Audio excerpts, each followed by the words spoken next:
네, 안녕하십니까. 금속물리학 수업을 담당하는 김정기입니다. 저번 시간에 이제 전이 이론에 대한 기본적인 내용에 대해서 학습을 했고요. 이번 시간에는 이어서 이제 전이가 어떻게 형성이 되고, 어떻게 움직이고, 어떻게 상호작용해서 어떻게 사라지는지까지, 즉, 전이의 일생을 알아보는 전이와 서송 변형에 대해서 알아보도록 하겠습니다. 자, 그래서 이번 시간에 배우는 내용에 대해서 간략하게 크게 두 개로 나누게 되면은 전이가 기본적으로 형성되고 이동하는 과정, 거기 플러스로 어떻게 상호작용하고 어떻게 소멸되는지까지 네, 먼저 배워보도록 하겠고요. 그리고 이런 전이들이 이제 이동하게 되는 이유가 저번 시간에도 말씀드렸지만은 이제 외부의 힘을 받아서 이제 이 전이들이 이동하는 거잖아요. 그 힘을 받아서 이동할 때 어,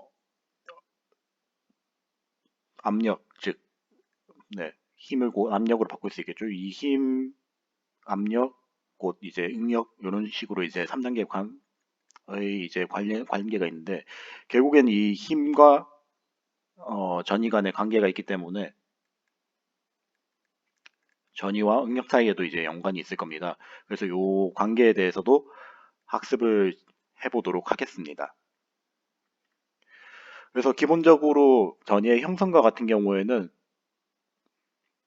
지난 학기 이제 이 우리 조직학 수업을 들은 학생들 같은 경우는 이제 대략적으로 기본적으로 어떤 게 있다라고 맛보기로는 배웠을 겁니다. 하지만 이제 디테일한 내용에 대해서는 저도 이제 생략을 하고 넘어간 부분이 있기 때문에 다시 한번 이제 수업을 다시 한번 이걸 리마인드 한다는 느낌으로 좀 내용을 들어주셨으면 좋겠고요.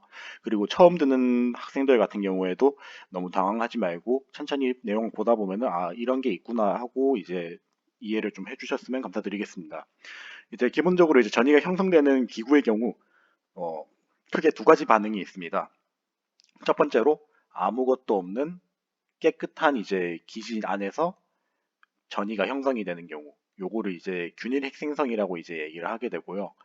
그리고 그 그 기지 안에 약간 결함 같은 게 있을 수 있겠죠. 원래 있던 결함들, 뭐 예를 들면 기공 같은 게 있을 수도 있고 속출물 같은 게 있을 수도 있을 거예요. 이런 결함들에서 응력이 집중된 상태에서 이제 전이 루프가 형성되기 전이가 이런 식으로 형성이 될 수가 있는데 이게 바로 이제 불균일 핵생성이라고 얘기를 하게 됩니다. 우선 첫 번째로 이제 균일 핵생성의 정의 같은 경우는 아까 말씀드렸듯이 완전 결정대에서 이제 전이 루프가 형성되는 현상이고 이 형성되기 위해 필요한 응력 같은 경우는 생각보다 굉장히 큰 힘이 필요합니다. 대충 계산을 해보게 되면은 최소한의 응력 루프의 크기가 RC라고 하게 되면은 이 RC만큼의 이제 원자가 이동을 해야 되기 때문에 어, RC 반경만큼 이제 원자면이 이동을 해야 되기 때문에 이 원자면이 이동하기 위해 필요한 에너지와 거의 비슷한 정도의 응력이 필요하게 돼요. 그래서 계산식을 보시게 되면 어, 전이루프가 형성되기 위해 필요한 힘이 2파이 RC분의 GB라고 할 때, 어, 요식, 아까 전 시간에 배웠죠? 이게 원자면이 이동하기 위해 필요한 힘입니다. 요게 이제 2파이 A분의 GB가 돼가지고 거의 모양이 비슷해지게 됩니다. 네, 요게 비슷해지게 되고, 대략적인 크기도 보게 되면은 2파이 분의 G, 그리고 10분의 G 정도로 큰 차이가 없어요. 뭐 2파이분의 G가 이게 뭐 3.14라고 가정을 하게 되면 대충 6.28분의 G가 될 거고 여기는 이제 10분의 G가 돼서 값의 차이가 크게 없는 걸 알 수 있는데 반면 네, 이렇게 되면 이제 실질적으로 이제 전이가 균일한 기지에서 형성되기 위해서는 아주 많은 응력이 필요하게 될 겁니다. 하지만 실제로는 이렇지 않겠죠? 이 정도까지의 응력이 이제 전이가 생성될 때 필요하게 되면은 실제로 우리가 보게 되는 일반적인 금속재료의 강도는 이보다 훨씬 낮아요. 그렇기 때문에 되게 현실성이 없어요. 이를 이제 보충하기 위해서 이제 나온 이론 자체가 바로 불균일 핵생성이라는 이론입니다. 불균일 핵생성 같은 경우는 여기 오른쪽에 그렸듯이 주위의 결함, 그러니까 기공이라든지 석출물 같은 결함들이 있어서 여기다가 이미 응력이 집중된 상태예요. 응력이 왜 집중이 되냐면은 이제 기공이라든지 결함이 있으면은 이 주변에 원자면들이 뒤틀림이 있겠죠. 요 뒤틀림이 있는 상태 같은 경우는 이미 불안정하다는 거예요. 근데 우리 그 재료의 소성 변형이라는 게 상당히 재밌는 게 모든 변형은 이런 불안정한 데에 상당히 많이 집중이 됩니다. 그래서 변형률도 집중이 되고 변형률 같은 경우는 이제 응력하고 네, 이런 관계를 가지고 있죠. 이런 관계를 가지고 있기 때문에 이 위치에서의 응력도 이제 집중이 돼요. 근데 일반적으로 이제 응력이 집중이 되면은 이제 얘네들이 풀어져야겠죠. 네, 풀어져야 됩니다. 안 풀어지면 이게 결국에는 바로 파괴가 되겠죠. 근데 실질적으로 우리가 이런 식으로 바로 똑 부러지는 파괴가 있긴 하지만 대부분의 금속 재료에서는 이런 파괴들이 상당히 천천히 일어나요. 그냥 얘네들이 크랙이 전파하는 그런 기구를 가지고 있으면서 그 원인 중 하나가 얘네들이 이제 풀어지면서 전이 루프가 계속 형성되기 때문입니다. 그래서 이런 전이 루프가 형성되기 위해 필요한 에너지를 이제 정의를 한 게 이제 불균형 핵생성이고요. 한 가지 예를 들자면 뭐 석출물에서의 응력 지점으로부터 이제 이런 전이들이 요 방향으로 나올 경우 45도 방향 네, 이렇게 나오게 될 경우에 필요한 힘을 대략적으로 보면은 대충 요 정도 됩니다. 3 입실론 G. 근데 입실론이 일반적으로 열팽창 개수의 차이에 의해서 나타나는 변형률인데 요게 대충 한 100분의 1 정도 돼요. 그렇기 때문에 얘를 이제 환산을 하게 되면 대충 33분의 G 정도 나오거든요. 요 식이 나오는 이유에 대해서는 여러분 지금 단계에서 설명드리긴 좀 어렵기 때문에 어, 본 슬라이드에서 좀 꼭 봐줬으면 하는 내용은 균일 핵생성보다 불균일 핵생성이 일어난 이유가 요런 상대적으로 낮은 응력 에너지 때문에 나타나는 거를 좀 좀 알아주셨으면 좋겠고요. 그리고 네, 그, 네, 알아주셨으면 좋겠고, 그리고 불균형 핵생성이 에너지적으로 이제 훨씬 더 유리하다는 이 뜻 자체가 이 전이가 형성되기 위해 필요한 에너지가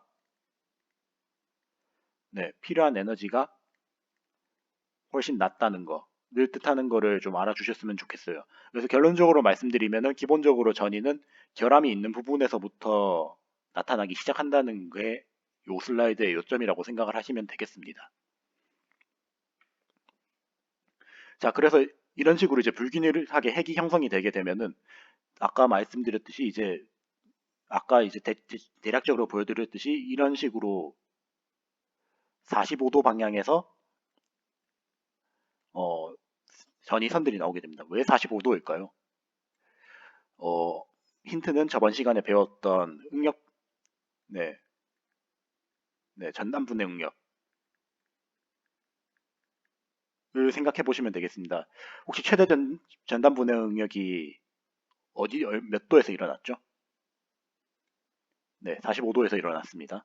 네, 45도에서 일어났기 때문에 이 최대 전단 분해 응력을 갖는 면이 이제 곧 45도 방향이 될 거고 요 면에서 네, 전이들이 형성이 돼서 이런 식으로 루프가 나타나게 되는 겁니다.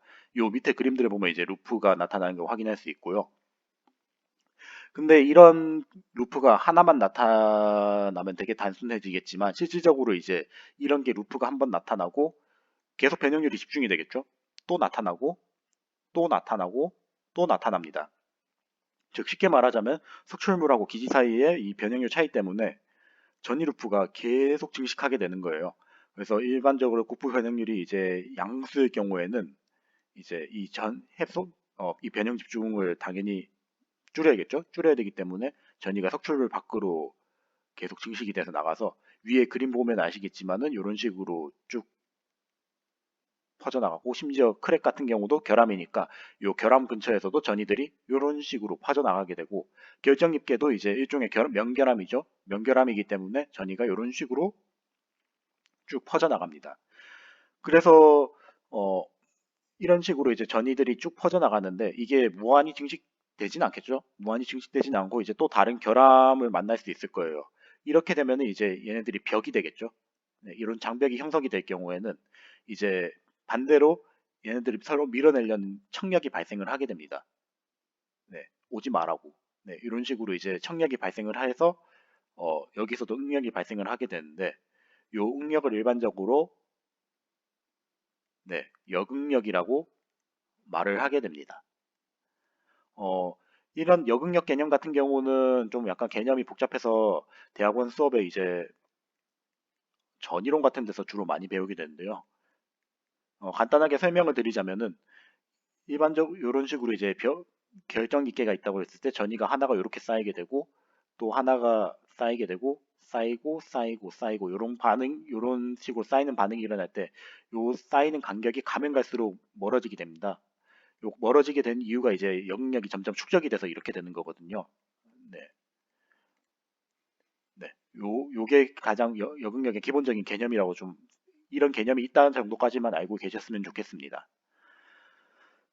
네, 그래서 이런 형성된 전이 루프 같은 경우는 이제 다른 힘이 없다면 이제 또 한 가지 특징이 뭐냐면 다른 힘이 없다면 원통면에 따라서만 또 활주가 가능해요. 이게 뭔 뜻이냐면은 얘네들이 이제 45도 방향에서 쭉 나와서 루프가 형성이 됐잖아요.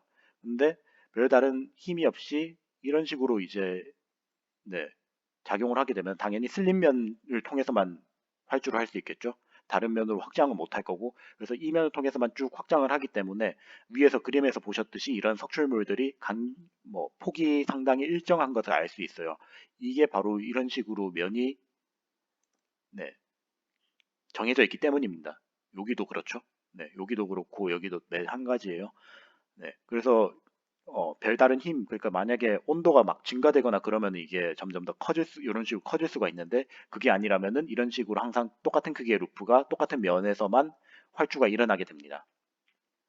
그리고 또 한 가지 특징으로 전이 루프 같은 경우는 다른 결함들, 네, 아까 위에서 봤죠? 이런 크랙이라든지 결정기계 같은 데서도 나타날 수 있고 또 한 가지로 또 봐야 되는 거는 석출물이 구형태 같은 경우에는 이런 식으로 상대적으로 균일한 전이 루프들이 쭉 형성이 되는데 불규칙하게는 이면에서도 이런 식으로 나타날 수 있고 이면에서도 전이들이 이렇게 나타날 수 있고 요면에서도 이런 식으로 전이들이 나타나서 전이가 나타나는 게 상당히 복잡해져요.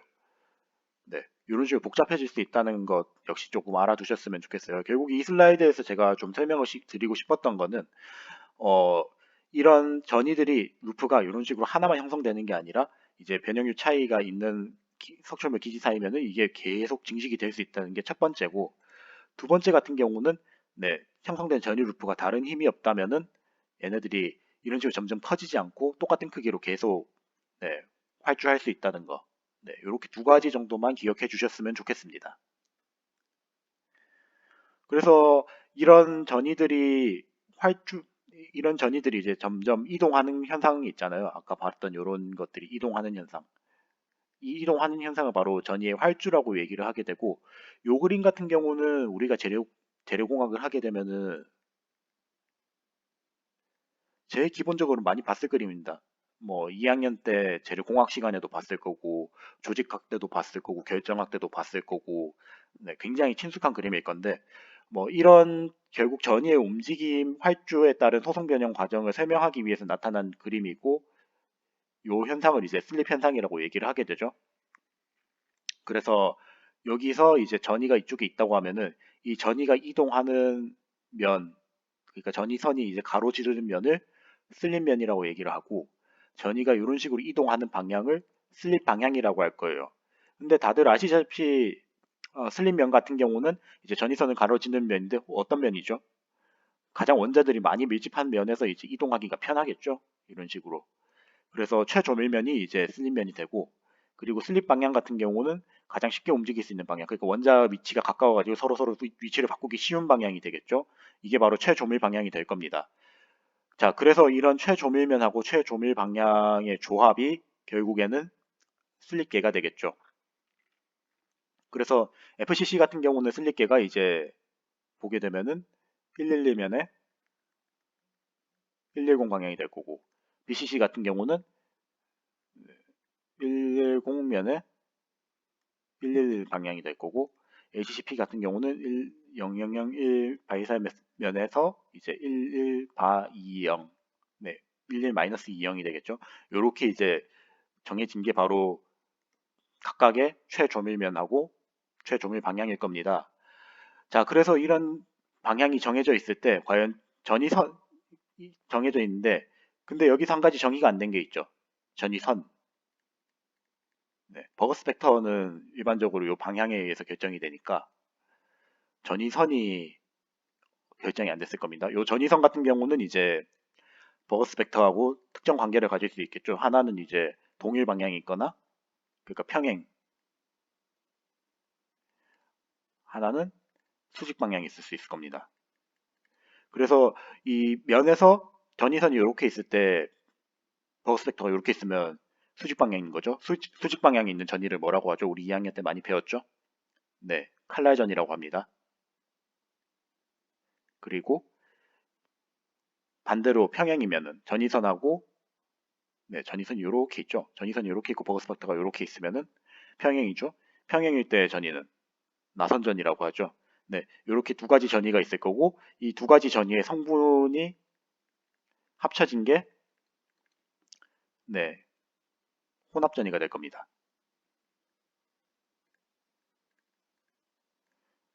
네, 이런 식으로 이제 혼합전이까지 많이 봤을 겁니다. 그래서 이 부분은 그냥 이 정도까지만 하고 넘어갈게요. 자, 그래서 일반적으로 이런 식으로 이제 뭐 인장 변형이 뭐 이런 식으로 인장 시편을 쭉 당기게 되면 활주가 이런 식으로 이제 쭉 일어나게 될 건데 만약에 이게 시편이 이런 식으로 당기는 게 아니라 굽히면 어떻게 될까요? 네, 이렇게 쭉 굽혔을 때 이제 항복 감도를 넘어가게 되면은 당연히 여기서도 소송 변형이 일어나겠죠. 근데 한 가지 좀 보게 되면 재밌는 현상이 만약에 굽힘이 일어나게 되면은 여기서는 이제 응력이 압축이 될 거고 여기서는 응력이 인장이 될 거예요.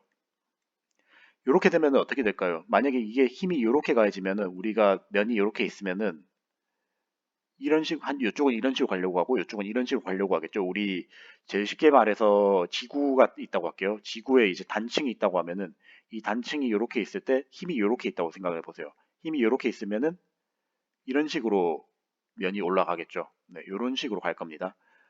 그리고 반대로 힘이 이런 식으로 가해지게 되면은, 이런 식으로 가게 될 거예요. 네, 그래서 인장 같은 경우에는 면이 이렇게 가게 될 겁니다. 그래서 전이가 이동하는 걸 보게 되면은, 얘가 이쪽에 전이가 이렇게 있으면 얘네들 전이가 이렇게 가게 될 거고 얘네들 전이가 이런 식으로 올라가게 될 거고 얘가 이런 식으로 당겨지게 되면 전이가 이쪽 면은 이렇게 가고 이쪽 면은 이렇게 가겠죠. 그렇게 되면 어떻게 돼요? 지금 네거티브 엣지라고 불리는 이 부분에서는 점점 얘네들이 전이가 이쪽으로 몰리게 될 거고 얘네들 같은 경우는 점점 전이가 없어지게 되겠죠. 이런 식으로 쭉 벌어지게 되겠죠. 그렇게 되면 결국에 남는 것들은 얘네들밖에 없을 거예요. 네거티브 엣지에 있는 애들. 그래서 얘네들만 쭉 있기 때문에 서로 쭉 쌓이게 돼서 면이 이런 식으로 굽어지는 형태가 발생을 하게 됩니다. 이 굽어지는 현상을 이제 구피말주라고 말을 하게 돼요. 뭐 옆에 적혀 있는 모멘텀 같은 경우는 그렇게 중요한 건 아니니까 요거는 딱히 보진 않으셔도 되고 여기서 제일 중요한 거는 이 만약에 굽힘이 작용을 했을 때 네, 중앙축을 기준으로 해가지고 압축이랑 인장 응력이 발생을 하게 되고 이때 이제 그 네거티브 엣지랑 포지티브 엣지가 동시에 생기게 되면은 면의 중심이랑 끝방향으로 이제 각각 이동이 일어나는 걸 위에 그림에서 봤죠. 자, 이렇게 되면은 이제 음의 전이에서는 이제 균일한 간격을 가지면서 최소한의 공간을 가지면서 이제 되고 이제 전이가 누적되기 때문에 위랑 아래의 전이 차이가 발생을 하게 되면 여기서는 이제 서로 이제 밀어내는 힘이 발생을 하게 되겠죠. 그러니까 선이 이렇게 있는데 얘네들 위에서는 지들끼리 지지고 볶고 하면서 얘네들이 막 그 밀어내려고 할 거예요. 근데 반대로 여기는 전이가 없으니까 뭐 이런 식으로 상대적으로 안쪽으로 굽어 들어가도 되겠죠. 점점 그래서 면이 이런 식으로 굽어집니다. 그래서 돌출곡선 형태로 굽힘이 발생해 굽힘이 발생한다고 해서 이제 굽힘할주라고 이제 얘기를 하는 거예요. 그래서 여기서 좀 중요하게 봐주셨으면 하는 거는 지구의 단층처럼 이제 전이면도 이런 식으로 그 인장 압축이 발생하게 되면 전이의 이동이 이제 특정 방향으로 일어나게 되고 이 방향이 너무 몰리게 되면은 이런 식으로 굽어질 수도 있다. 그래서 굽힘 말주가 일어난다까지만 조금 알아두셨으면 좋겠습니다. 네. 네. 다음으로 이제 이 구피말주랑 이제 또 한 가지가 나타날 수 있는 게 회전이 일어날 수도 있겠죠. 만약에 슬립면이 아까 전처럼 그 석출물에서 나오게 되면 루프가 이런 식으로 나오죠. 이때 슬립면이 어떻게 돼요? 뭐 2D 방향으로 봤을 때 이런 식으로 쭉 이런 식으로 있을 건데 3D로 보게 되면은 이렇게 있을 겁니다. 제가 그림 못 그려서 네, 원통형 모양으로 있을 거예요. 이런 식으로. 자, 원통형 모양으로 있을 때 얘네들이 뭐 이런 식으로도 변형을 줄 수 있겠지만 얘네들이 이런 식으로 비틀릴 수도 있겠죠. 네, 이런 식으로 비틀리게 되면 어떻게 될까요? 이 전이들이 쭉 그 시계 방향으로 땡그랗게 돌면서 이동을 할 수 있게 될 겁니다. 자, 이런 식으로 이제 슬립면에서 비틀림에 의해서 나타나는 슬립 현상을 이제 회전 슬립이라고 얘기를 하게 되고요. 요거의 가장 큰 특징이 뭐냐면은 전이가 이런 식으로 하나, 둘, 셋, 넷 대칭으로 쭉 나타나서 어, 전이가 배열이 하나만 돼 있는 게 아니라 네, 두 개가 동시에 배열되는 이중 슬립이 이중 배열이 일어나게 돼요. 요 개념이 조금 많이 어려울 거라고 생각이 되는데 슬립면에서 이제 이런 식으로 비틀림이 일어나게 되면은 이걸 얘네들의 뭐라고 해야 되지? 네. 만약에 이런 식으로 회전이 일어나게 되면은 이제 각각 회전에 대한 각이 생기잖아요. 이런 식으로 이제 회전 각이 생기게 되면은 이 전이가 한 번 이런 식으로 이제 점점 계속 돌아야겠죠. 네. 이 도는 각 자체가 이제 좀 약간 대칭으로 일어나기 때문에 이런 식으로 이제 배열이 일어나서 하나는 이제 확 돌았다가 하나는 다시 원위치로 돌아오는 이런 식으로 이제 변형 회복이 이제 반복이 돼야 될 겁니다. 요게 개념이 좀 많이 어려울 건데 제가 이 부분 같은 경우는 추후에 이제 대면 강의를 진행할 때 영상을 한번 보여드릴게요. 네, 이거 사실 영상을 봐야 되는데 제가 지금 이거를 유튜브에 올리고 있기 때문에 네, 킹자권이 있습니다.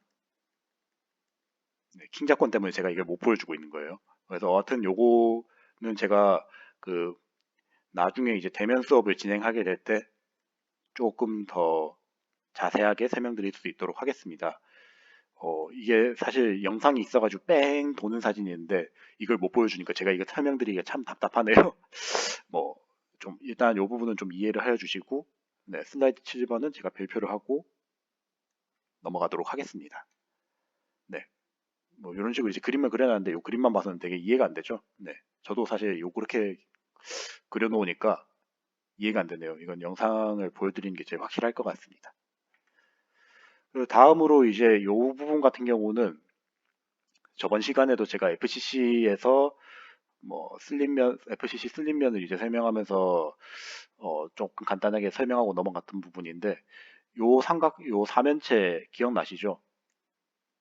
그 FCC의 슬립계랑 슬립계를 이제 모든 걸 다 표현해주는 톰슨스 사면체입니다. 네. 요 사면체를 보게 되면은 완전 전이 하나가 면을 몇 개를 끼고 있어요. 두 개를 끼고 있죠. 이런 식으로 두 개를 끼고 있다는 뜻은 뭐예요?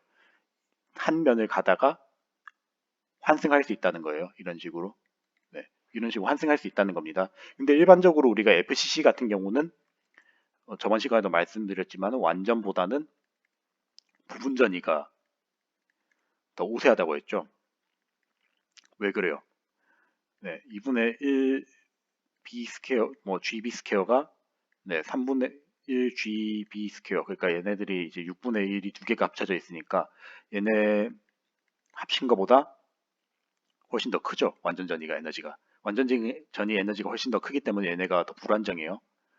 그래서 부분 전이가 더 우세합니다. 그래서 이런 식으로 일반적으로는 부분 전이가 이런 식으로 이제 서로 지들끼리 떨어져서 이동을 하는데 만약에 면을 갈아타게 되면은 얘네들이 한번 합쳐졌다가 다시 쪼개져요. 네, 합쳐졌다 다시 쪼개진 현상이 이런 식으로 일어나게 되면서 얘들이 그 환승을 하게 되는 교차 슬립 현상이 일어나게 됩니다. 근데 뭐 이런 환승이 일어날 때 나게 될 때 크게 두 가지 경우가 있겠죠. 얘네들이 멀리 떨어져 있는 경우랑 얘네들이 가까이 있는 경우가 있을 거예요. 가까이 있으면 어떻게 될까요? 서로 붙기가 쉽겠죠. 붙기가 쉬우니까 얘네들이 교차 슬립이 쉽게 일어날 거예요. 근데 얘네들이 멀면 어떻게 돼요?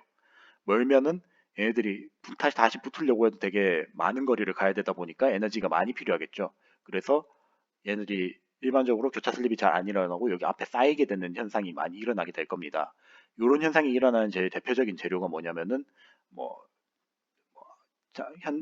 예전에 포스코에서 이제 많이 광고하던 뭐 기가스틸이 뭐 이런 식으로 이제 많이 되는데 이게 좀 약간 전문 용어로 얘기하게 되면은 고망간 강, 뭐 하이망간 스틸 이걸 조금 더 직설적으로 얘기하게 되면 뭐 투입 스틸이라고 해서 트위닝 인듀스드 플라스티시티 즉 쌍정 뭐 소성 변형 중 쌍정이 발생하는 이런 최강 재료라고 좀 약간 그렇게 생각을 하시면 될 거예요.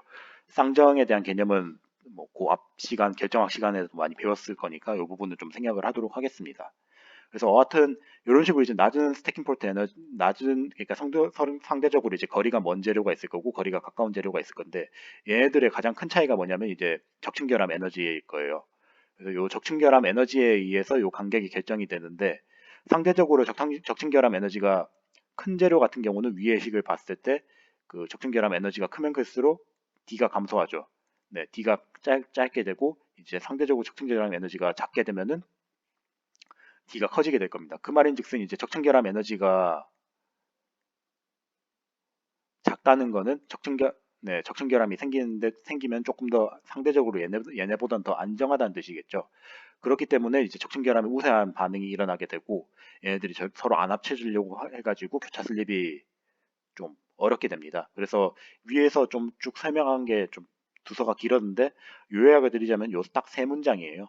그러니까 FCC 첫 번째로 교차 슬립이 뭔지 뭐냐 두 개 이상의 슬립면이 있는 결정에서 슬립면을 공유한다는 거, 뭐 환승이 쉽다는 거, 그리고 톰슨스 사면체 이거는 제가 조직학 시간 때에도 간단하게 설명하고 넘어갔지만은 이거는 이 그림을 될 수 있으면 한 번씩은 좀 열심히 그려보셨으면 좋겠습니다. 이거만큼 FCC 재료를 잘 설명하는 도형이 없어요. 뭐 그래서 예전에 제가 학부 수업을 받았을 때는 이거를 실제로 만들어 오라고 한 경우도 있는데 솔직히 말하자면 이거 만드는데 은근히 시간이 좀 많이 걸려가지고 개인적으로는 이거를 과제로 내주고 싶지는 않습니다. 대신 요 그림을 좀 가끔 생각날 때마다 한 번씩 그려보세요. 나중 되면은 이런 식으로 이런 식으로 사면체 모양이 있는 것만 보면 아 이거 톰슨 사면체라고 하는데 뭐 그렇게까지 가면 좀 나중에 일상생활에 문제가 있을 수 있으니까 거기까지는 갈 필요 없고요. 네, 일단 요 그림 정도는 꼭 기억해 주셨으면 좋겠습니다. 그리고 마지막으로 이제 적층결합 에너지 개념에 대해서는 제가 2학년 때도 많이 배웠기 때문에 좀 생략을 했고요. 이 에너지 크기에 따라서 이제 교차 슬립의 여부가 결정이 되죠. 요거는 제가 아마 2학년 수업에서는 시험 문제를 좀 많이 냈는데 3학년 수업에서도 이 부분은 되게 중요한 부분이니까 항상 좀 알고 넘어가셨으면 좋겠습니다. 네, 그리고 반면 이제 BCC 같은 경우에는 이 교차 슬립이 너무 쉽게 일어나죠. 왜 그럴까요? 얘네들이 일단 기본적으로 부분 전이가 아닐 거고 완전 전이죠. 네. 그리고 이 방향에서의 공유하고 있는 슬립면 자체가 굉장히 많아요. 그러니까 이 면도 있지만 요 면도 있고 요 면도 있고 최소 3개의 슬립면을 기본적으로 다 공유를 하고 있죠. 그렇기 때문에 이제 슬립면이 공유된 면에서 이제 계속 환승이 일어나서 교차 슬립이 굉장히 쉽게 일어납니다. 그러니까 예를 들자면 얘가 이런 식으로 갔다가 이런 식으로 갔다가 다시 이런 식으로 갈 수도 있고 이런 식으로 갔다가 뭐 이런 식으로 갔다가 다시 돌아올 수도 있어요. 뭐 이런 식으로 굉장히 복잡한 이동이 가능하기 때문에 BCC에서는 기본적으로 교차 슬립을 달고 간다고 보시면 됩니다. 네, 그래서 요약을 드리자면 이게 보면 계속 삼각형이죠. 그래서 111 방향에서 쭉 우리가 보게 되면은 얘네들이 슬립이 일어나는 방향 자체가 삼각형 형태로 이제 계속 일어나게 된다는 걸 알 수 있어요. 그래서 이 부분은 좀 꼭 기억해 주셨으면 좋겠습니다. FCC 같은 경우는 일어날 수도 있고 뭐 잘 안 일어날 수도 있는데 BCC는 거의 대부분 일어나고 일어나게 되면 이 모양 자체가 삼각형 형태로 일어난다는 것까지 좀 기억해 주셨으면 감사드리겠습니다. 그리고 마지막으로 HCP 같은 경우는 과연 일어날까요? 안 일어날까요? HCP는 안 일어날 것 같죠? 근데 막 보게 되면 실질적으로 이제 보게 되면은 얘네도 일어나긴 일어납니다. 네, 일어나긴 일어나요. 다만 좀 워낙 잘 안 일어나서 그렇지. 네. 왜냐하면 얘네들 같은 경우는 이제 뭐 기본적으로 교차 슬립이 일어나기 위해서 이제 슬립면을 공유해야 되는데 베이사이면 같은 경우 보면은 여기 있고 여기 있죠. 면 공유하는 게 없습니다. 네. 공유한 게 없다 보니까 얘네들끼리는 당연히 교차 슬립이 안 일어나요.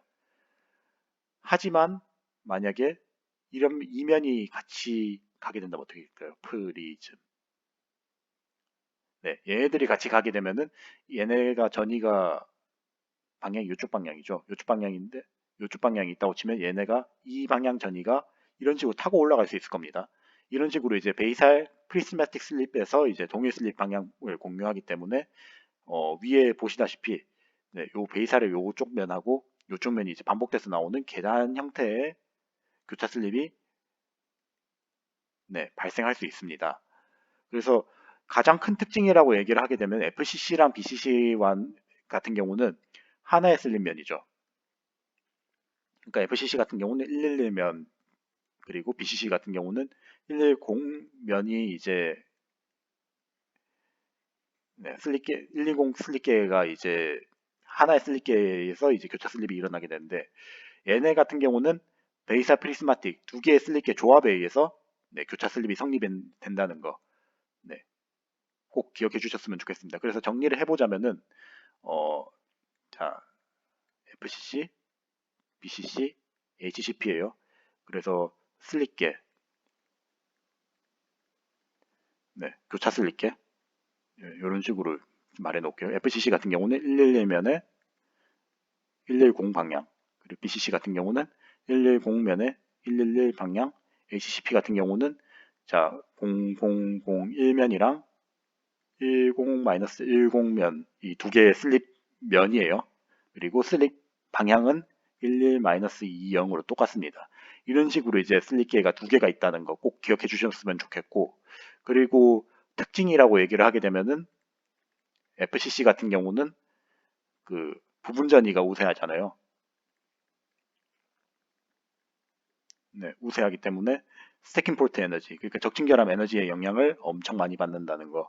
BCC 같은 경우는 얘네들이 면이 접하는 면이 많다 보니까 항상 삼각형 형태로 일어난다는 거. 얘들은 이제 두 개의 슬립면이 동시에 작용하죠. 두 개의 슬립계가 동시에 작용을 해가지고 계단 형태로 네, 교차 슬립이 일어난다는 것까지 꼭 알아주셨으면 좋겠습니다. 그리고 이제 FCC라든지 BCC 같은 이제 교차 슬립이 상당히 네, 쉽게 일어나는 재료들이 있을 거예요. 얘네들이 만약에 이제 루프가 이런 식으로 전이가 이렇게 있다고 했을 때 슬립면 1이 있고 2가 있고 다시 돌아오는 1이 있을 거예요. 그럼 어떻게 될까요? 얘가 2로 갔다가 다시 1로 돌아올 수도 있겠죠. 그래서 전이 루프가 이런 식으로 이제 쭉 이동을 해가지고 요 버그 스펙터에 접하는 방향하고 이제 면이 같이 공유를 하게 되면 얘가 쭉 타고 올라갈 거예요. 이런 식으로. 네, 2번으로 타고 올라가게 됩니다. 그리고 얘가 다시 점점 확장해가지고 여기랑 접하게 되면 어떻게 될까요?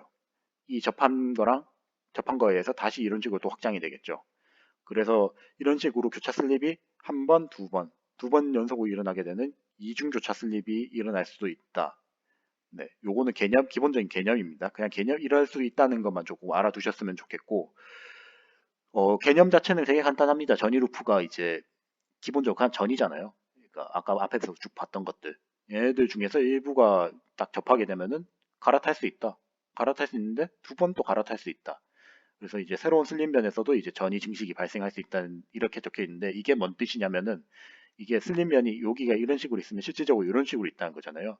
얘들이 간격이 쭉 멀어지게 되면 어떻게 될까요? 여기서도 이거에 의해서 이제 전이가 점점 성장을 해가지고 루프가 또 이런 식으로 또 생길 수 있겠죠. 그래서 루프가 한 개가 되는 게 두 개가 될 수 있고 뭐 이렇게 계속 반복이 되면은 엄청 많이 생길 수 있을 거예요.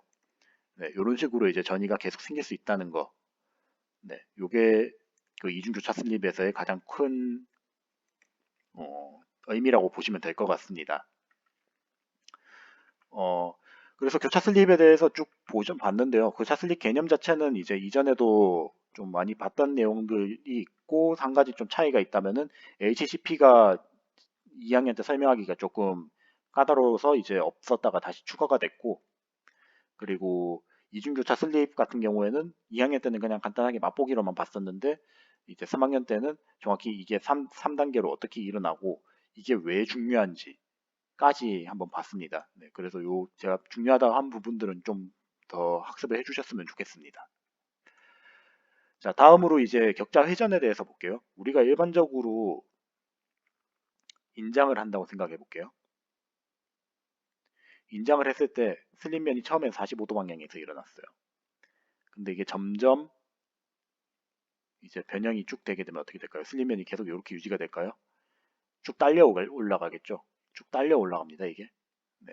반대로 이제 압축이 일어난다고 했을 때 45도에서 압축이 시작이 됐는데 얘네가 처음에는 이제 뭐 45도 유지하고 있다가 얘가 이런 식으로 갔을 때 평생 45도 유지 못하겠죠. 점점 누워집니다. 그래서 단결정에서 이제 인장이랑 압축할 때 이제 격자 회전이 발생하는데 그 현상 자체가 인장 압축에 따라서 좀 차이가 나서 최종적으로는 인장 변형할 때는 앞 방향이 인장 능력 축에 평행하게 이제 정렬을 하게 되고 이제 압축되는 경우에는 방향이 압축 능력 쪽에 수직하게 이제 정렬이 되게 됩니다. 그래서 한 가지 좀 FCC에서의 예를 들게 되면은 인장축 자체가 만약 인장축 자체가 이제 처음에 이렇게 있었는데 네, 점점 이제 슬립 방향이 110면이죠 이게 110면 쪽으로 이제 점점 이제 가까워져 가지고 최종적으로는 그러니까 110면하고 굉장히 유사하게 바뀌게 됩니다. 그래서 처음에 인장을 뭐 이런 식으로 여기 요렇게 당겼다 칠게요. 그럼 점점 이게 이쪽으로 가까워지는 거예요. 110 방향으로. 네.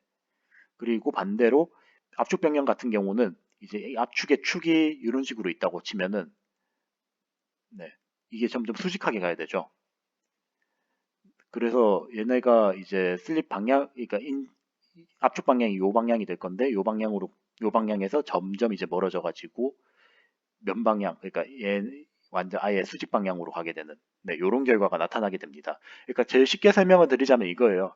면이 점점 축하고 평행이 되냐, 면이 점점 축하고 수직이 되냐를 보시면 될 것 같고, 뭐 투영도에다 이런 식으로 그려놨는데 이거는 사실 FCC나 BCC 뭐 이런 슬립계에 따라서 이제 바뀔 수도 있다는 것을 보여주기 위해서 제가 보여드린 거니까 이 부분은 그냥 잊으셔도 되고 제 핵심은 요거니까 네, 요거만 조금 확실하게 봐주셨으면 좋겠습니다. 그러니까 뭐 슬립면이 이제 인장 변형, 압축 변형에 따라서 이게 회전이 일어난다. 네, 요것만 조금 확실하게 좀 알아주십시오.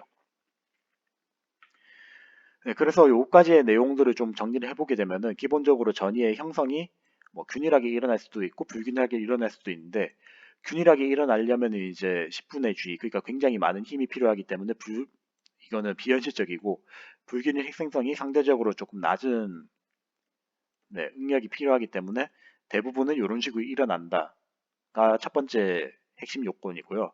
두 번째 같은 경우는 이제 전이의 슬립 현상에서 이제 뭐 기본적인 슬립도 보긴 봤었지만 뭐 좀 특이한 슬립들이 있었죠. 뭐 힙, 힙이 아닌데 힘인데 네, 굽힘 할줄 죄송합니다. 네, 굽힘 할줄을 봤었고 회전 슬립도 봤는데 이건 사실 좀 헷갈렸죠. 이거 조금 네, 헷갈렸을 겁니다. 요거는 제가 나중에 뭐 대면 수업하게 되면 영상을 보여드릴게요. 아, 킹작권. 네, 킹작권 때문에 이거는 제가 무조건 대면 수업 때 다시 한번 설명드리도록 하겠습니다. 그래서 특정 각도나 이제 나선 전이 모양에 의한 원형 모양의 전이선 배열이 있다. 요까지만 일단 조금 알아두십시오. 뭐 아까 그림은 사실 네, 네, 대충 이제 뭐 면이 이런 식으로 돌아가는 것까지는 이제 보셨을 건데 이거가 사실 그림으로 봐서는 조금 이해가 안 될 겁니다. 네, 어떤 이런 게 있다는 것까지만 일단 조금 알아두셨으면 좋겠고 그리고 교차 슬립은 제가 좀 약간 중요하게 많이 설명을 드렸죠. 왜냐하면 이제 전이가 이동할 때 슬립에서 제일 많이 일어나는 슬립 중 하나가 교차 슬립이기 때문이에요. 그래서 교차 슬립의 정의에 대해서도 봤었고, 일단은 FCC, BCC 같은 경우 2학년 때도 봤겠지만 HCP랑 이중 교차 슬립에 대해서는 아마 개념을 처음 본 학생들도 많을 겁니다. 그래서 교차 슬립 같은 경우는 네, 좀 학습을 학습 자료를 좀 많이 보시고, 그리고 FCC에서 제가 분명히 강조했지만 톰슨스 4면체 요거 있죠? 네, 요거 꼭 매번 한 번씩 그려보시기 바랍니다. 그리고 마지막으로 이제 격자 회전 같은 경우가 있는데, 격자 회전 같은 경우 제 개념을 되게 쉽게 설명드렸습니다.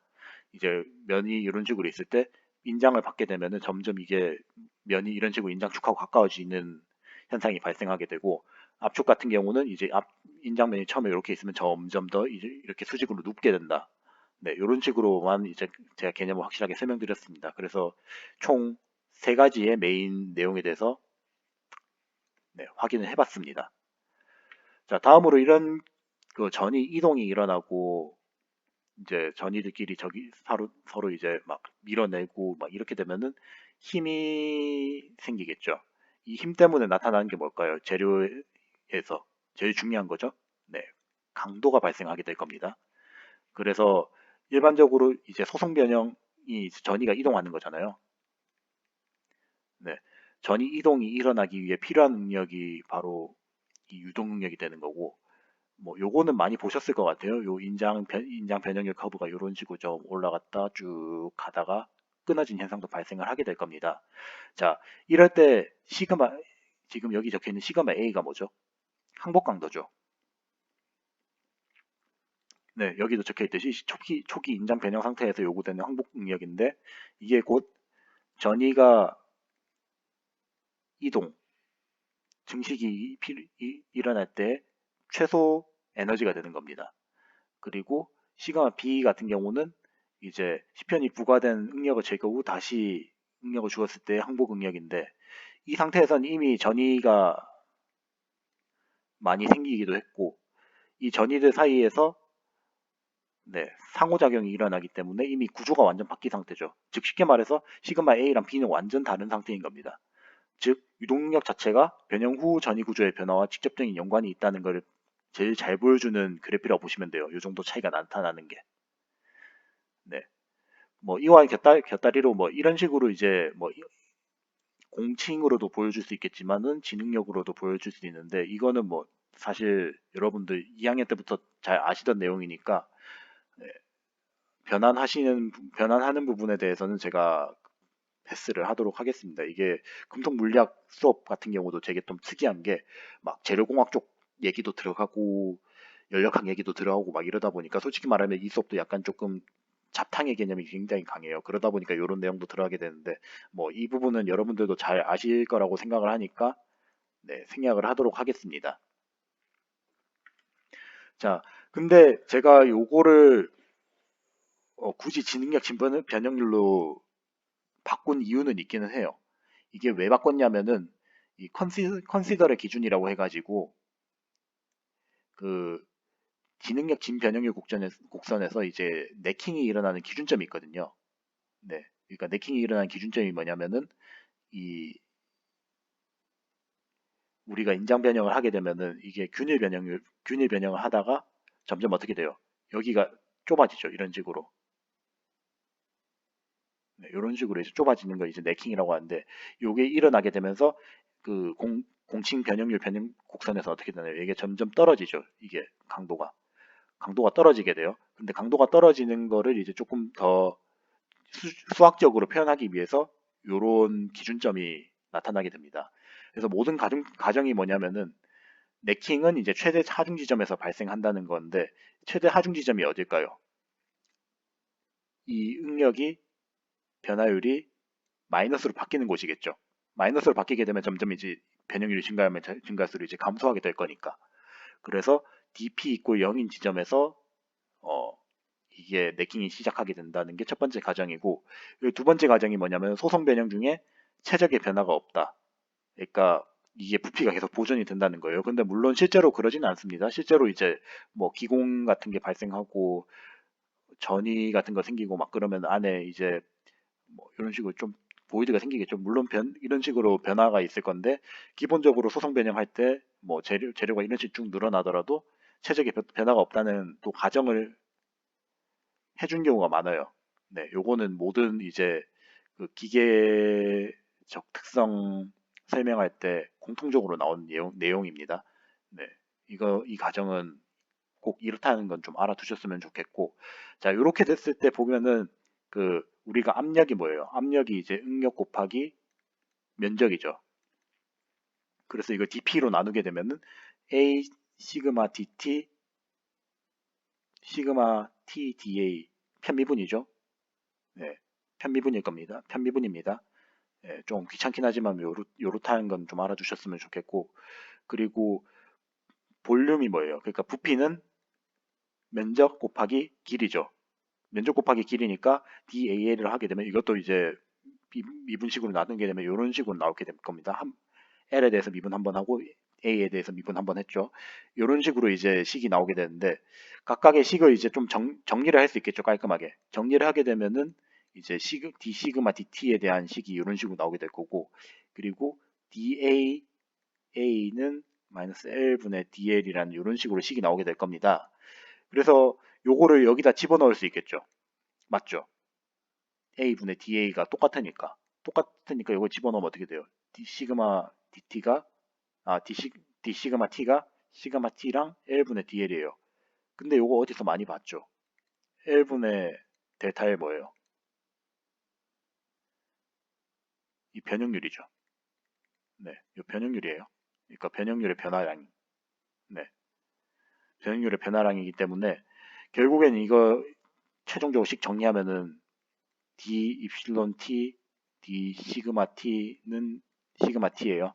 그래서 시그마 T 그러니까 이 강도랑 얘가 이제 가공 경화율이라고 해가지고 변형률 증가량에 따른 이제 강도 증가량을 뜻하는 거거든요. 근데 이게 미분을 하면 뭐 이런 식으로 이제 곡선이 나올 거예요. 네, 이 곡선이 만나는 지점이 바로 네, 최대 네킹이 일어나는 지점이고 네킹이 시작되는 지점을 이전까지의 지점을 이제 균일하잖아요. 네, 요거를 이제 균일 변형률이라고 말을 하게 됩니다. 근데 요식 이게 이제 2학년 때 제가 간단하게 뭐 보여드렸다가 여러분들이 어렵다고 해가지고 제가 요걸 생략을 하고 넘어갔었는데 요식이 이제 아까 봤을 때 가공 경화율 이게 D 시그마 분의 D 시그마 이런 식으로 나온다고 했잖아요. 이게 결국에는 변형률에 따른 소재의 가공 경화의 변화율이잖아요. 지금 보게 되면 입실론이 증가할 때 그 강도 변화량을 뜻하는 거니까. 네, 강도 변화량을 뜻하게 되고 이게 실제적으로 곡선을 그려보게 되면 이런 식으로 나오게 됩니다. 네, 이런 식으로 나오게 돼요.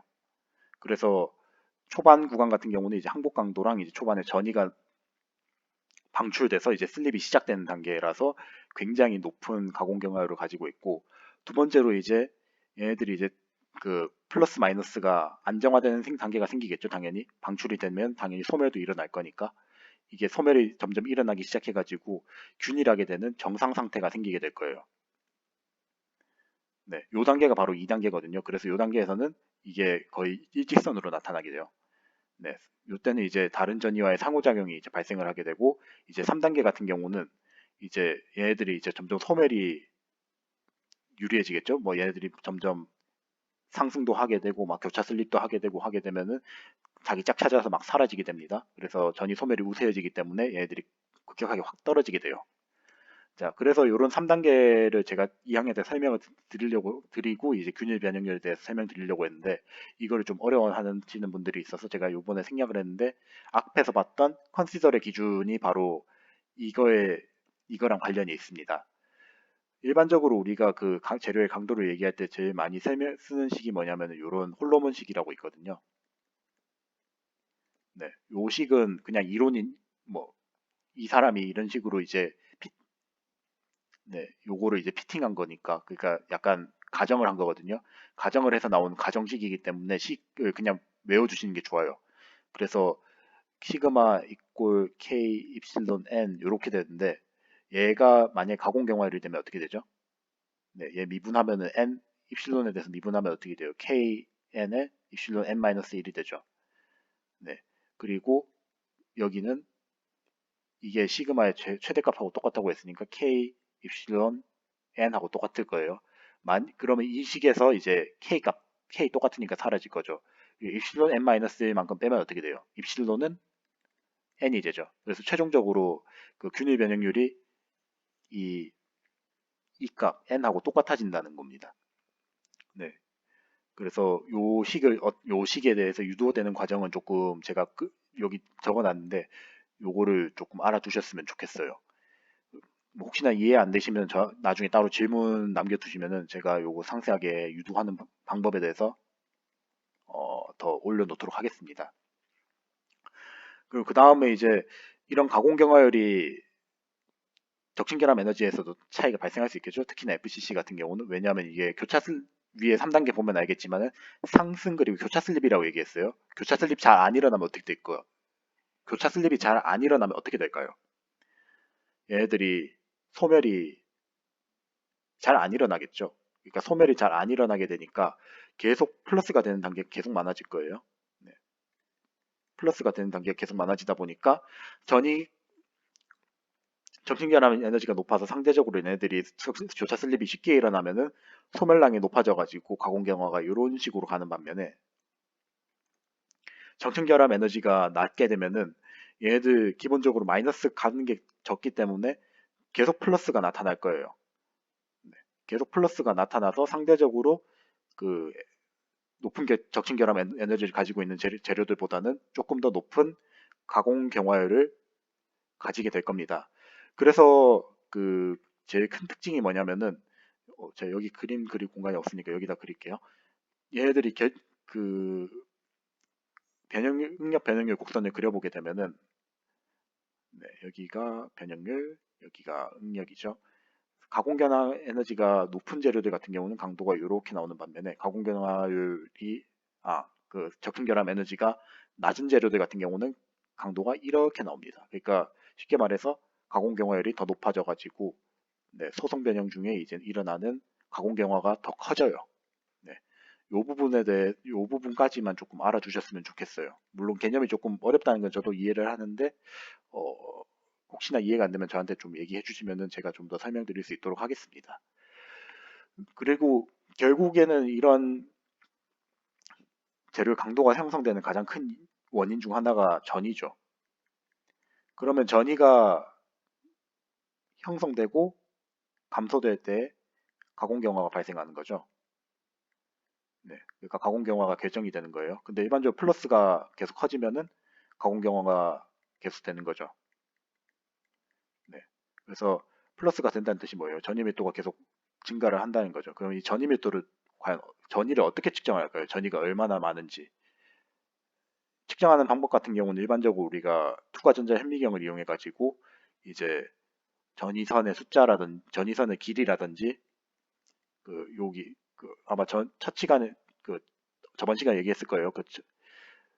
TM 10편에서 애칭하면은 이게 애칭한 핏이 보인다고 이런 엣지 핏 개수를 쓴 경우가 많은데 일반적으로는 얘를 제일 많이 씁니다. 일반적으로 얘를 좀 많이 해요. 전이선 길이. 네, 이 길이로 이제 많이를 하게 되고 그리고 한 가지 특징은 뭐예요? 이게 전이가 많아지면 많아질수록 강도 증가한다고 했죠. 그럼 당연히 관계가 있겠죠. 그래서 전이 밀도에 따라서 소재 응력 관계의 차이가 발생하기 때문에 테일러 하드닉이라는 네, 요 식이 나타나게 됩니다.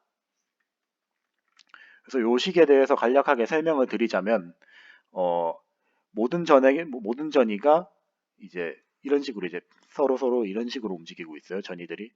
네. 이런 식으로 움직이고 있으면 옆집 누가 있는데 계속 이게 방해받으니까 어떻게 돼서 서로 지들끼리 막 네, 밀어내겠죠. 이때 밀어낼 때 응력장이 당연히 형성이 되겠죠. 네, 이때 이 응력장 때문에 생기는 그 강화 현상을 수식화한 게 바로 이 테일러식입니다. 그래서 간단하게 설명을 드리자면은 네, 간단한 관계에 대해서 설명을 드리자면은 전이밀도 같은 경우는 이제 단위 면적을 교차하는 전이의 수라고 정의가 돼서 이게 이런 식으로 네, 나타나게 되거든요. 그러니까 이게 아까 앞에 있는 거 지금 보게 되면은 뭐 센티미터 제곱이잖아요. 이게 로가 네, 로의 단위가 이제 뭐 cm 제곱분의 1인데 얘를 그냥 역수로 만들어 버린 거예요. 네, 그래서 보게 되면은 네, 이런 식으로 루트 로분의 1로 이제 근사가 돼요. 이게 뭐 왜 그렇게 근사가 되는지는 주로 이게 실험적인 거다 보니까 네, 막 이론이 엄청 탄탄하거나 그러진 않아요. 근데 이제 전이의 응력장 같은 경우는 이게 보게 되면은 이게 R분의 뮤비라고 해가지고 아마 그 저번 시간에 나선전이 보게 되면은 뭐 R분의 2파이 R, 2파이 B 뭐 G 이런 식으로 쭉 있었잖아요. 네, 요식 그들 2파이 R분의구나. 죄송해요. 2파이 R분의 GB 뭐 이런 식으로 있었잖아요. 요거 갖고 온 거예요. 그러니까 여기서 보게 되면 2파이 분의 G가 뮤가 됐으니까 뮤가 뮤로 된 거고 이 뮤랑 R, B 간의 관계가 이런 식으로 나온 거예요. 근데 한 가지 보게 되면은 이제 단위 면적을 귀찮은 전위의 수가 그, 네, 전위 몇 도로가 있잖아요. 그러면은 이게 면적이 이런 식으로 있다고 치면은 이 거리 R만큼은 어떻게 되겠어요? 면적이 뭐 로분 R만큼의 면적이 이렇게 R 이런 면적이 있으면 A가 로분의 1이잖아요. 근데 만약에 이를 R로 정리를 하게 되면 어떻게 될까요? R로 정리하게 되면은 루트 로분의 1이 되겠죠. 네. 이런 식으로 이제 근사가 되는 거고, 네. 그래서 요거를 실제로 이제 집어넣게 되면은 루트 로분의 1인데 R이 역수니까 얘가 들어가게 되면 뮤, B, 루트 로 이런 식으로 이제 네, 식이 나오게 되는 거예요.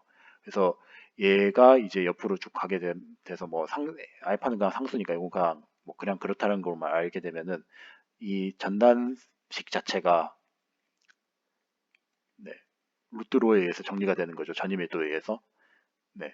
전이밀도에 의해서 정리가 되고 뭐 기본적으로 이제 그 기본 응력 값이 있을 거니까 요게 타우 제로가 돼 가지고 이런 식으로 수식이 정리가 돼요. 그리고 당연히 전단 변형을 네, 일반 네, 노멀로 바꿀 수도 있겠죠. 그래서 그 일반 인장 응력에 대한 식으로도 이런 식으로 이제 정리가 될 겁니다. 그래서 결국 앞에서 봤던 뭐 나선전이 응력장 봤던 이유가 요거 때문에 나온 거예요. 네. 그 우리가 간단하게 이제 가공경 뭐 강화기구 배울 때 뭐 전위 강화라고 해가지고 얘 루트로에 비례한다 이런 식으로 봤었는데 이걸 실제로 유도를 하게 되면 이런 식으로 나오게 됩니다. 굉장히 복잡하죠. 네, 굉장히 복잡한데 제일 쉽게 설명을 드리기 위해서 제가 이렇게 설명드린 거니까 네, 이 부분은 좀 참고를 하셨으면 좋겠습니다. 사실 이게 대면 강의를 하면서 조금 더 설명을 차분차분하게 드려야 되는데 이 부분이 좀 이해가 안 될 것 같다는 좀 생각도 많이 들어요. 그래서 혹시나 이 부분이 정말 이해 안 된다고 싶으면은 저한테 민원을 좀 그러니까 뭐 질문이죠. 네, 질문을 조금 더 넣어주시면은 제가 이 부분은 조금 더 다음에 대면 강의 할 때 더 상세하게 좀 설명을 드릴게요. 그만큼 중요합니다, 이 부분. 왜냐하면은 이식 지겹게 봤잖아요. 지겹게 봤는데 이게 왜 나왔는지는 최소한 알아야 될 거 아니에요. 그렇기 때문에 이 부분에 대해서는 앞 적어도 이 전이밀도 네, 전이밀도랑 이 응력하고 어떤 관계가 왜 나타나는지에 대해서는 좀 꼭 알아주셨으면 좋겠습니다. 네, 그렇게 보면 될 것 같고 그리고 그 다음에 이제 전이 속도 같은 경우는 제가 이거는 뭐 사실 조직학 시간에서도 간단하게 설명하고 넘어갔는데 이거 안 보여줄 거예요. 네, 킹작권입니다. 네, 킹작권이 있기 때문에 이거 안 보여줄 거예요. 그래서 여하튼 이 부분은 좀 그냥 간략하게 설명만 하고 넘어갈게요. 네, 뭐 상온에서 전이 속도가 뭐 이 정도 됐는데 일반적으로 칼날 전이가 나선 전이보다 이동 속도가 50배 정도 빠르다. 뭐 이런 거는 뭐 실험적으로 나온 거니까 따로 막 뭐 이론이 있거나 그러진 않아요. 네. 그리고 추가적으로 이제 전단 강도가 증가할수록 네, 전이의 속도가 증가하게 될 거고 당연히 온도 증가하면은 전위 이동 속도 빨라집니다. 왜냐하면은 전단 강도랑 이제 전위의 속도가 연관이 있다고 했는데 이 동일 속도에 도달하는 전단 응력이 이제 훨씬 줄어들기 때문에 그런 거예요.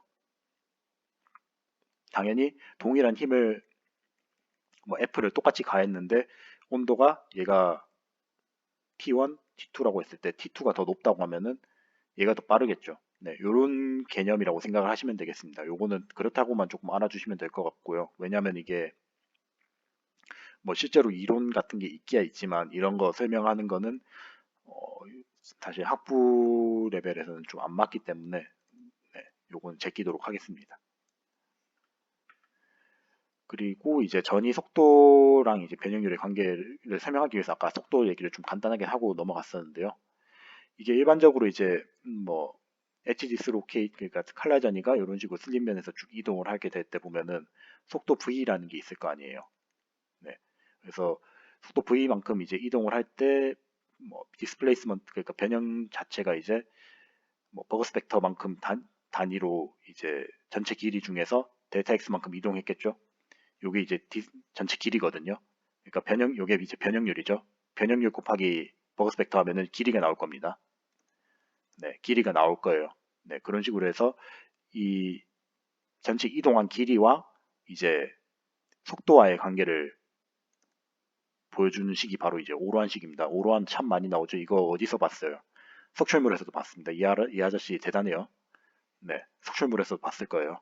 그래서 결정면에서 전위가 이제 이만큼 가로지르게 될 경우 이제 전단 변형률을 계산을 하게 되면은 델타 감마가 나올 거고 이제 뭐, 뭐 요런 거 요거는 그냥 사실 넘어가도 되는데 네, 요건 그냥 넘어갈게요. 그러니까 n개의 전위가 평균 델타 x만큼 이제 이동을 했을 때 버거스 벡터만큼 이제 이동을 했을 거고 네, 이렇게 되면 이제 전체 부피분의 아 죄송합니다. 이거 설명하고 넘어가야겠구나. 전체 부피가 있을 때 얘네들이 A 그 면적 A만큼이죠. 요게 A거든요. 네. 그러니까 결국에 앞에서 봤던 이거랑 똑같은 거예요. 그러니까 전이 이동할 때 걸리는 힘 A만큼 이제 변형이 일어난 거잖아요. BA 그러니까 요 면적만큼이 이제 뒤틀림이 일어난 면적이잖아요. 그러니까 이렇게 돼서 네, B 델타 A만큼의 네, 부피만큼의 이제 전단 변형이 일어난 거예요. 지금 이 전단 변형이 일어났을 때 평균 델타 X만큼 이제 변형이 일어났으면은 그 여기가 지금 L이죠. 전위선의 길이. 전위선의 길이 L이고 여기가 델타 X예요. 그래서 L 델타 X 그리고 전위 N개, 네, N개만큼 이런 식으로 변형이 일어난 거를 이제 델타 A로 표현할 수 있을 겁니다.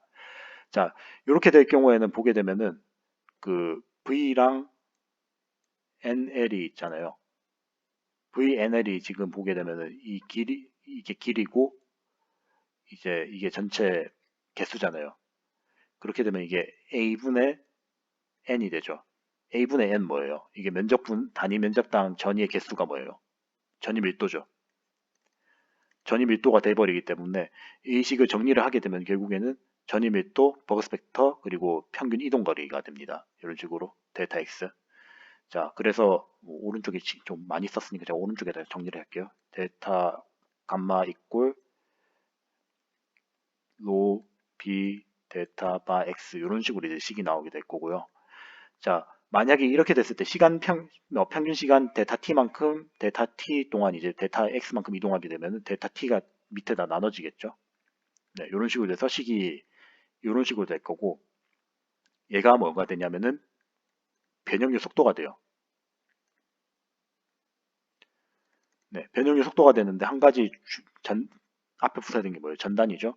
근데 일반적으로 전단 변형률 속도가 뭐냐면은 그 변형률 속도의 반띵을 전단 변형률 속도라고 합니다. 요거는 그냥 외워두세요. 아직까지는. 네, 왜 그런지에 대해서는 나중에 그 강도학 시간 같은데 많이 배우게 될 거예요. 네, 강도학 시간에서 배우게 될 건데 전단 변형률 속도가 이제 입실론 땡이 이제 네, 요런 관계를 가지고 있어서 실질적으로 이제 실제 변형률 속도에 대해서 요식을 정리를 하게 되면은 입실론 땡은 2분의 1 로비 v가 됩니다. 이게 어떤 걸 의미를 하게 되냐면요. 로랑 b는 고정이 돼 있잖아요. 지금 고정이 돼 있는데 만약에 변형률 속도가 증가를 하게 되면 어떻게 돼요? 네, 얘도 전이 속도도 증가를 하겠죠. 요걸 얘기를 하려고 지금 이게 유도가 되는 겁니다. 네. 그래서 뭐 2장에서 아마 제일 어렵다고 얘기를 하는 게 뭐 응력장일 건데 이 응력장을 그래도 좀 알아야 되는 이유가 앞에 봤던 뭐 테일러 이퀘이션도 그렇고 전위 속도랑 변형률의 관계도 좀 다 거기서 시작을 하기 때문에 제가 그거를 더 설명을 하려고 한 거예요. 그리고 전위와 결정립계 같은 경우는 사실 이게 뭐 여기서 설명을 해도 되는데 그 다음 주에 결정립계 같은 경우에도 비슷한 내용을 포함하고 있기 때문에 이 내용은 제가 그 다음 시간에 설명드리도록 하겠습니다. 네. 요거는 오히려 지금 설명한 것보다는 그 다음에 설명한 게 더 훨씬 나을 것 같아요. 그래서 오늘 배운 내용들에 대해서 그 전이와 응력에 대해서 좀 배운 거를 보면은 일단 가공경화에 대해서 제가 좀 상세하게 설명을 했고요. 그래서 컨시더의 기준이 뭔지는 꼭 알아주셨으면 좋겠어요. 그러니까 네킹이 시작된 기준점입니다. 그러니까 균일 변형률이에요. 쉽게 말해서 균일 변형률이고 그리고 그 균일 변형률까지 그리고 이게 결정되는 게 가공경화율인데 이 가공경화율에 대해서 1, 2, 3단계가 어떻게 일반적인 재료에서 1, 2, 3단계가 어떻게 나오는지에 대해서 제가 또 설명을 드렸습니다. 그래서 뭐 이제 뭐 적층결함 에너지에 따라서도 이제 이게 바뀔 수 있다는 얘기는 부가적으로 제가 설명을 드렸는데 어떤 그 중에서도 제일 중요한 거는 이 1, 2, 3단계는 꼭 알아두셨으면 좋겠고 그리고 전이 밀도에 대해서 제가 간략하게 설명을 하고 이 전이 밀도랑 재료의 강도가 왜 관계를 가지고 있는지에 대해서 유도를 했죠, 이거. 네. 이거 되게 중요합니다. 네. 결국에는 응력장 때문에 그런 거고, 이 응력장 때문에 요 오로한 식이 나타나서 이제 변형의 속도랑 이제 전이 속도가 관계를 가지고 있다는 것까지도 이제 증명을 했어요. 네. 여기까지가 이제 오늘 배웠던 내용이고요.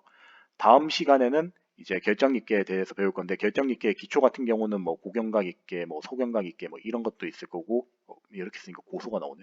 뭐 하여튼 네, 네, 이렇게 이런 개념에 대해서도 배울 거고 그리고 새로운 개념인 뭐 결정립계 에너지에 대해서 배울 거예요. 그러니까 결정립계가 각도가 틀어져 있는 게 서로 다르잖아요. 그럼 각도가 다른데 에너지가 똑같을까요? 다르겠죠? 그래서 그 에너지 개념에 대해서 좀 배워볼 거고 그리고 이 결정립계와 강도가 어떻게 관계가 있나? 홀 패치는 많이 배웠을 건데 이 홀 패치가 왜 나오는지에 대해서 배워보도록 하겠습니다. 네, 그래서 오늘 제가 강의할 내용은 여기까지고요. 네,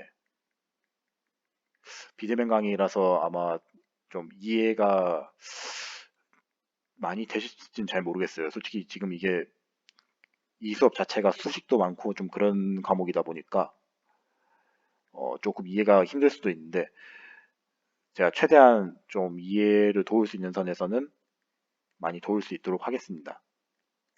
네, 그래서 혹시나 이제 질문이 있을 경우에는 언제든 좀 질문을 해주시고 제가 뭐 대면 강의가 언제쯤 진행될 수 있을지 모르겠지만 이 대면 강의가 되는 대로 이 질문이 많이 나온 베스트 몇들은 피드백을 좀 드리도록 하겠습니다. 그래서 다들 수업 듣느라 고생 많으셨고 다음 주 개정 있게 때 뵙겠습니다. 감사합니다.